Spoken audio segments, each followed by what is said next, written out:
Jason Momoa hates working out. He's even said that he's never going to touch a weight unless he's being paid to do so. I don't touch a weight unless they're paying me to do it. So when it came time for Jason to get ripped, to play everyone's favorite fish translator Aquaman, he used an interesting Guinness-based diet, yes, I'm talking about the beer, and a very unique workout hack to get him into his best shape ever. This plan worked wonders for Jason, but would you yield the same results if you followed it, or are you better off doing something else? And what role did steroids play in Jason Momoa's transformation for Aquaman? Okay, so first of all, Jason Momoa is a giant. He's 6'4" and usually weighs in somewhere between 220 and 250 pounds, depending on what role he's working on. Because of his large stature and his Hawaiian heritage, he's never had trouble packing on mass. The trouble for Jason Momoa comes when it's time to lean down for a role. Combine this with the fact that Jason wasn't willing to give up his one vice of cracking a cold Guinness at the end of the day, and his personal trainer, Stuart Walton, had his work cut out for him when it came to getting him ripped for Aquaman. The diet Stuart ended up creating for Jason was one that focused on balance and enjoyment. They completely cut out all processed carbs and junk food, except for that sweet Guinness of course, and replaced them with things like veggies, healthy fats, and lean proteins. Besides his daily dose of beer, Jason barely ate any carbs at all while cutting down for Aquaman. Definitely a pretty unconventional diet, but it worked really well for Jason because it balanced what he needed to do to lean down for the role, which of course was eat in a calorie deficit while keeping his protein intake high, and it balanced that with what he wanted to do, which was crack some cold ones with his fishy friends. So should you follow a diet model like Jason's if you want to look like him? I would say no. This diet worked so well for Jason because it was specifically designed for him, to make it easy for him to adhere to. There's nothing about a low-carb diet that's going to magically make you lose fat. And obviously, you're not just going to look like Jason if you start drinking Guinness every day. But a lesson you should learn from Jason's diet for Aquaman is that a diet that balances health with enjoyment is always going to lead to better results in the long term than the diet that's 100% clean and scientifically perfect, but you're never actually going to be able to stick to for more than a few weeks or months at most. When it comes to lifelong fitness and health, finding a diet you can adhere to in the long term is priority number one. Now onto Jason's Aquaman training. Like I said earlier, Jason has always hated lifting weights and training just for the sake of aesthetics, and he would much rather get his activity from rock climbing, surfing, or biking.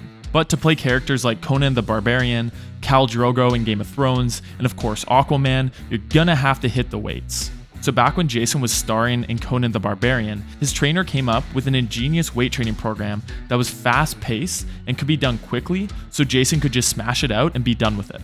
The program he created was something called AR7, which stands for Accelerated Results 7. It's a type of full-body bodybuilding circuit training, where you take 4 compound movements and perform 3 rounds of the following circuit. For the first round, you'll perform 7 sets of 7 reps for each movement, with only 7 seconds rest in between each movement. Then once you've completed 7 sets on everything, you'll take 1 to 2 minutes rest before repeating the same thing, but with 6 sets of 6 reps with 6 seconds in between each exercise. Once you've done that, you'll rest for 1 to 2 minutes before finally performing 5 sets of 5 reps of everything, with, yep, you guessed it, 5 seconds rest in between each movement. And once you're done that, you're done. And goddamn, that is an intense workout plan.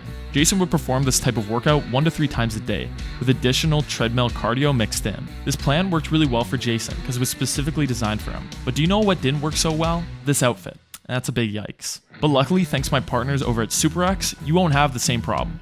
They make the world's most badass superhero-themed workout apparel. They've got designs based off all your favorite heroes, like Captain America, Batman, Nightwing, and Moon Knight. All their super suits are made with high-quality super stretch fabric, making them perfect for any workout. And with thousands of 5-star reviews from all over the world, you know it's good stuff. To get your very own super suit, follow the link down in my description and use code DEMERCE at checkout for 20% off your first order. Now back to the video. Now I'm going to be upfront and say this is not the plan you want to go with if you want to look like Jason Momoa. Unless you're a 6'4" Hawaiian who has no trouble putting on muscle, then maybe you can give it a try. Because this plan gives you so little rest in between your sets, you're not going to be able to work with very heavy weights, meaning you're going to get a super intense cardiovascular workout, but you won't be pushing your muscles hard enough to build a large amount of muscle in the long term. A plan like this works really well for Jason because, like he said in that interview, if he even looks at food, he blows up. So he has no trouble whatsoever putting on muscle, but he struggles when it comes to dropping fat. So this plan that focuses on getting in a ton of somewhat low quality weightlifting volume while burning a solid amount of calories in a short period of time does make sense for someone like him. But even then, there are definitely better plans out there. But while there might be a more scientifically optimal plan for Jason, at the end of the day, it goes back to what we were talking about with his diet. A workout routine that you really enjoy and can actually see yourself adhering to is much better than the perfect workout plan that you'll dread following and never be able to stick to. So for Jason, taking 30 minutes to do the AR7 plan 1 to 3 times a day, while also keeping up with his rock climbing, surfing, and biking, was the perfect compromise between optimal training and enjoyment. But if you actually want to pack on some size and get a body like Jason Momoa, I've gone ahead and created a bodybuilding plan that'll help you do just that, and I'm going to share it at the end of the video. Now, of course, Jason's great genetics play a large role in what he looks like, but since it's a superhero movie, we gotta ask the question, did he take steroids to aid in this transformation? Typically, you should suspect someone is using steroids if they put a lot of muscle on in a short period of time, if they're able to stay insanely lean while holding on to a lot of muscle mass, especially if they can do that for a long period of time, if they follow an insanely high volume training plan, or if they have the physical signs of someone who's been using steroids, like overly developed traps and delts. And this is because of the high concentration of androgen receptors in those muscle groups. So does this sound like Jason? Honestly, not really. He's been weightlifting for over a decade at this point, and he didn't blow up overnight. He's not insanely lean, and I wouldn't say his training plan for Aquaman was at all unreasonable. He was doing a reasonable amount of volume, and he doesn't have overly developed delts or traps. So if you ask me, Jason is just a giant that puts on muscle super easily thanks to his genetics. No funky business here. Now here's the 4-day-a-week upper-lower bodybuilding program that I've created for those of you who want to train to look like Jason Momoa. You'll be doing 2 upper body days and 2 lower body days a week. Make sure you're using weights that only leave you with 1 to 3 good reps left in the tank at the end of each set, and rest for about 1 to 3 minutes between sets depending on the exercise. Now that you've got your new program, you need to check out my video on Arnold's tips for building muscle, so you can really learn to maximize your gains in the gym. See you guys there.